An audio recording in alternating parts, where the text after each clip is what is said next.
Well, good morning. It's good to be back. For those who were here last weekend, you might have noticed I wasn't here last weekend. I'm just getting back from a pilgrimage in Spain where I was participating in something called the Camino de Santiago. And it's basically, to explain it, St. James the Apostle is born in sorry, I said that yesterday too. Not born, is buried in Spain, Santiago, Spain. And pilgrims for centuries have been walking to his tomb to venerate it, and to pray for his intercession.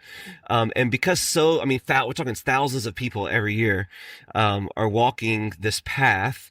And so it's kind of become, outside of Rome and the Holy Land, the third largest pilgrimage site in the world. But what's unique about this one is that people walk, and what you'll walk somewhere between 10 and 20 miles every day. And depending on where you start, you could do just a couple of days, or you could do months, honestly. And you just stay in a different town each day, and you're praying along the way, meeting other pilgrims, and you eventually make it to St. James's tomb. So anyway, look it up, Camino de Santiago, if you want to learn more about it. It's a wonderful part of our church tradition. So I got to participate in that these past 2 weeks, and I could share all kinds of stories about the people that I met along the way. That's one of the best parts of this experience, because as you're walking, you meet other pilgrims, and there's a lot of time to reflect, and you're just present to everybody that's around you, and you have some amazing conversations. People start to really open up, especially to a priest, whenever they see a priest walking along the way. But I decided to just share maybe one story with you guys today. So one guy that I met along the way, he was telling me how he had done it before. And there's this one particular town that he was really looking forward to, because this town is the site of a Eucharistic miracle that occurred in the 14th century, a town called O Cebreiro. And basically, the Eucharist turned into flesh, and the wine turned into blood, and that happened in the 14th century, and it's like a really sacred spot now. And so he was really looking forward to this, because whenever he had done the Camino the first time, he had like an incredible spiritual experience in this church. It's at the top of a hill. It was after a long day of walking. He's in the presence of a relic of the Eucharistic miracle, and he was just overwhelmed by God's presence and by his love. And that was really, he identifies like as a key moment in his conversion story. So he was really excited to tell me about that, and he couldn't wait to get to this town again. Well, eventually, a couple days later, we're on the day where we will make it up to that town. Now, he was ahead of me, not too far ahead, but he was ahead of me. And as he's as he's walking up the path, up the mountain, something terrible happens. So he witnessed that there was this this American couple that was ahead of him. They were doing just fine. Seemed to be doing fine, but the man falls and hits his head, and the wife just starts to freak out, like, what's going on? And so this guy I had spoken to, he runs up. Actually, there was someone else. There was a doctor that just happened to be there, also walking. He immediately starts to check out the situation and starts CPR. And then the guy that I was telling you about is also now real close, and he starts taking turns with CPR. They call the police, and the medics, and the guy that I was talking to finds a place for the helicopter to land so that the medics can come and they can continue with CPR, trying to figure out how to save this man who just fell. Well, soon after I show up, my buddy and a buddy knows Spanish, and I'm a priest, and they were trying to turn us away because they're like, there's an incident. But I said, well, I'm a priest. Let me go see what's going on. And they let me through. And, and I got to see that, unfortunately, this man didn't make it.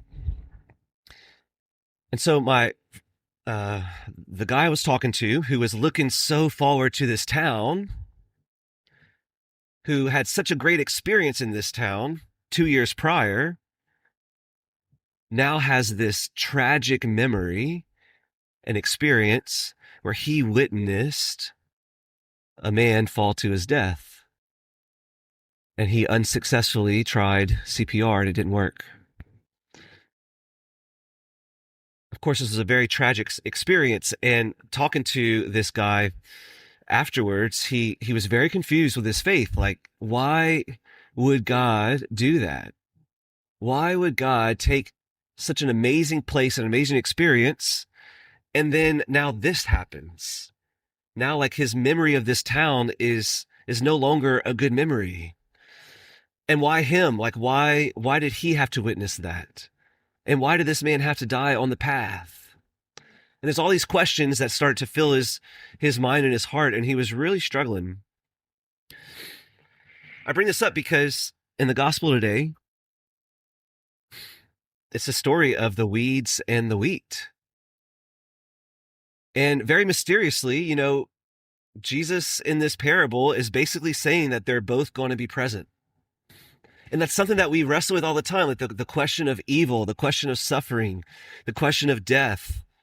Like, why does it have to be that way? Why does there have to be weeds in our experience? Why can't it just be a bunch of wheat? Especially for good people like us. And yet, in God's mysterious providence, they both exist. So in the parable, Jesus says that an enemy has done this. It's not God that planted the weeds, it's the enemy. The enemy is the one that introduced evil and sin and death in this world and suffering. And the slaves asked the master, well, do you want us to go and pull them up? Pull up the weeds? In other words, can't we just fix this? Let's just do this quickly. Let's just rip the Band-Aid off, be done with it, and we can just have our wheat back. And Jesus says, no. If you pull up the weeds, you might uproot the wheat along with them. Mysterious. Unsettling. Maybe we don't like that response, but nonetheless, Jesus says, no, if you pull up the weeds, you might uproot the wheat along with them. In other words, God is being patient, allowing both good and evil to exist for a time. But he says, at harvest time, I will separate the weeds and the wheat.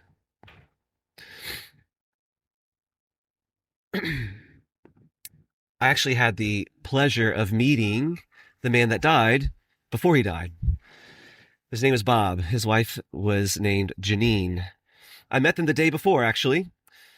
On the day before, I was walking on the path, and I met up with a seminarian who I hadn't met, but he told me, hello, Father. I started talking to him. Turns out he's a seminarian, a different diocese. And he had asked if I was going to be doing Mass that day. And I said, well, I already celebrated Mass. I said, I think there's a pilgrim Mass, though, this evening in the town up ahead.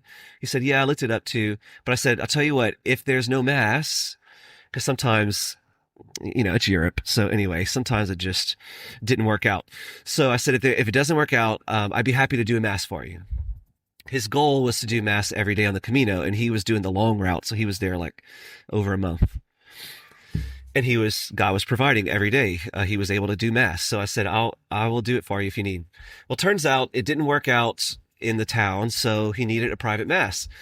So I said, great, let's just do a private Mass. And he said, well, would you mind if I invited a few people? I said, absolutely. He said, I said, why don't we meet back in an hour? He didn't have the people's number, but he knew where they were staying.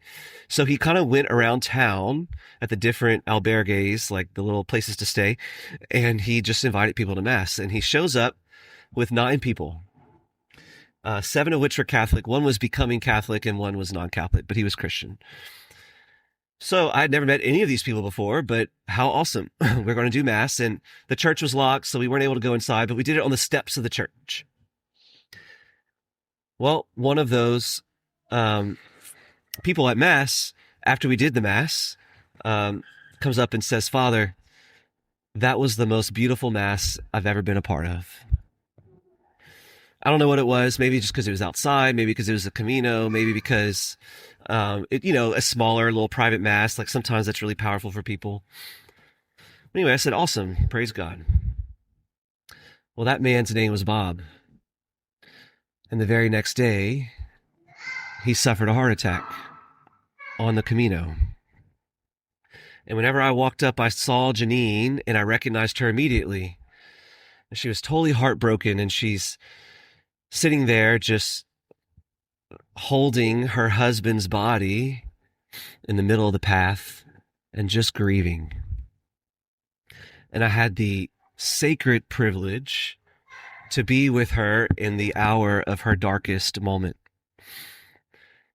And God, in his providence, provided a priest, a nurse, and a translator, and no one else.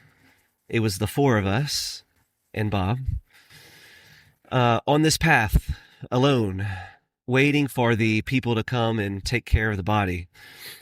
But Janine didn't know Spanish, so we had a translator. And she was Catholic, and she greatly appreciated the comfort of a priest. And as she made her phone calls to her family, she was very comforted to be able to tell them that, yes, we have a nurse with us, and it's her professional opinion that this would have happened at home, even if he was at home. Because she had known Bob the past couple of weeks, and he was healthy. He was fine. It had nothing to do with the Camino. It was just unexplainable and unpredictable heart attack. But God provided for Janine in her darkest moment.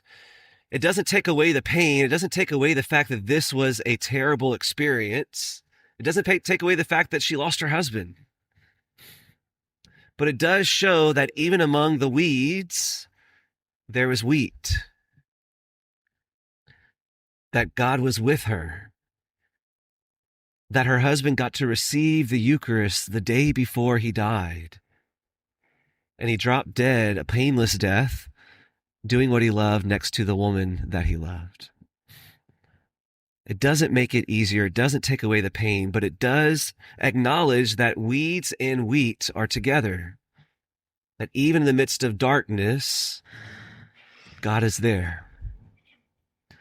So my question for us to reflect upon today is, do you allow weeds to rob you of the wheat? For the rest of the Camino, we met so many people that knew Bob. It just became the talk of the Camino, and everybody was just so affected by his death. And they remembered how amazing Bob was. He was so friendly, so kind, so joyful, so enthusiastic. And it kind of just became a unified prayer for all of us. It was a bond that we all immediately shared.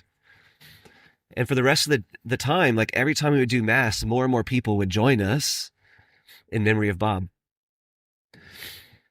I know that the Lord continues to do so much in these people's hearts through his providence. Janine was taken care of, and her daughters were able to come to Spain and to support her. And we were able to give her everything that she needed. But as we continue to reflect upon the gospel today, you may notice in your own life that there are weeds. Maybe there's moments where you've been hurt in your pain and your sorrow. Maybe you're grieving. Maybe there's sin in your life or someone that you love's life that you just can't get rid of. Maybe you just look around the world and you're so burdened by the evil that you see. And we're not in the business of explaining it away with cliches. We're Catholic. We're going to be real about it. It hurts. Pain is real. The weeds are real, and an enemy has done this. But let's not mistake the weeds for the wheat. That God is still with us. The wheat is still growing. And just because God is patient doesn't mean that he's absent. Just because there's still weeds doesn't mean that God gave up or that he's not there anymore. Weeds and wheat grow together in this time. But there will be a time when all truth is revealed and God will separate the weeds from the wheat. And at that time, we'll experience the glory and the joy of the Lord. But until then, we find great comfort and trust in knowing that God is always with us. Amen. Hey guys, thanks again for listening to our podcast. Don't forget to click the links below to learn more about our mission. Thanks.